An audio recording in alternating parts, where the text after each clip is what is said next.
Heavens on the Go, Wednesday, September 24th, 2025. Topic: What you see is what you get. Memory verse: Genesis 13:15. For all the land which thou seest, to thee will I give it, and to thy seed forever. Bible reading: Numbers 13:16-33. These are the names of the men which Moses sent to spy out the land. And Moses called Hoshea the son of Nun Jehoshua.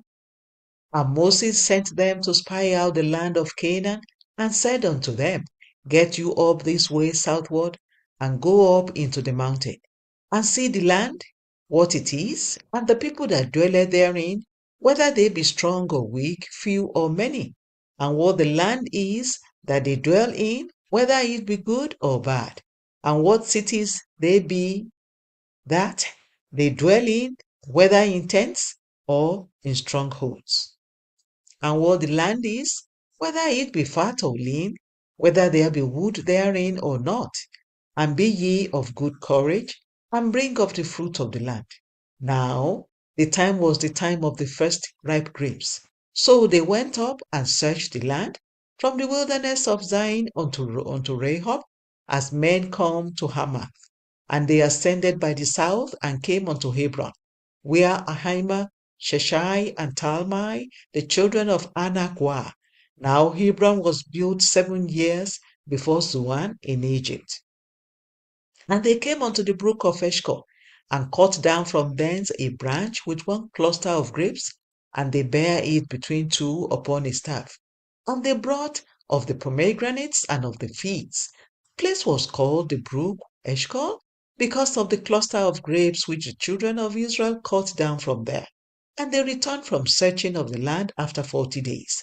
And they went and came to Moses and to Aaron and to all the congregation of the children of Israel unto the wilderness of Paran to Kadesh, and brought back word unto them and unto all the congregation, and shewed them the fruit of the land.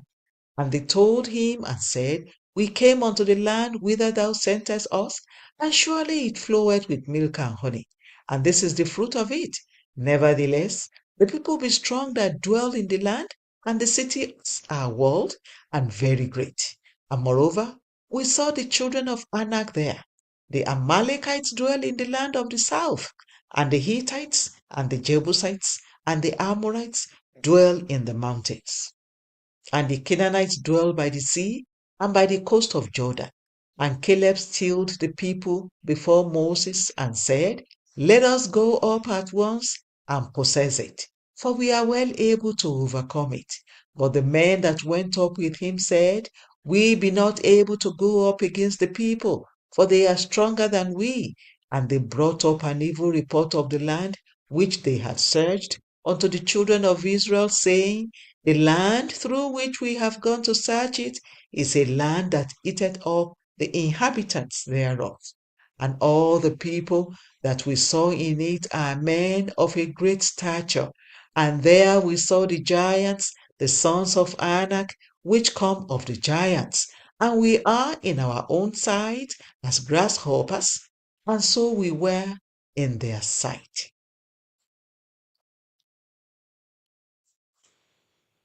The message: God and Abraham had a conversation one night in Genesis 15:3-6, and Abraham reminded God that he had not given him an heir.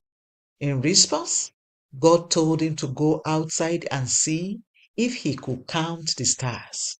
He then told him that his children would be as many as the stars. You might wonder, why did God have to tell Abraham to go outside and look at the stars? Why didn't he just tell him that his descendants would be so many that it would be impossible to count them? I believe it was because God needed Abraham to see what he would be getting. Similarly, in Genesis 13:14-17, God told Abraham, All the land you see shall be yours. He also said, Move away from where you are, Walk through the land as far as you can, and it shall all be yours. God knew that for Abraham to own the land, he had to first have a vision of it. In any situation you find yourself, what you see is what you will get. In an economy where people complain that things are tough, if you see poverty, that is what you will get. Likewise, if you see abundance, you will experience it. In a situation where doctors say there is no hope, if you see life, you will have life. All you have to do is regulate your faith to see only what Jesus has promised you, and that is what you will get. In today's Bible reading, Moses sent the 12 spies to check out the land of Canaan, and they came back with reports. While Caleb and Joshua saw themselves inhabiting the land, the remaining 10 spies saw giants and a land that swallowed up its inhabitants. Joshua and Caleb saw God's mighty ability, but the others saw themselves as grasshoppers. In the end, everyone got what they saw. The 10 spies were swallowed up in the wilderness, while Joshua and Caleb got into the land and inhabited it. Numbers 32:11-12.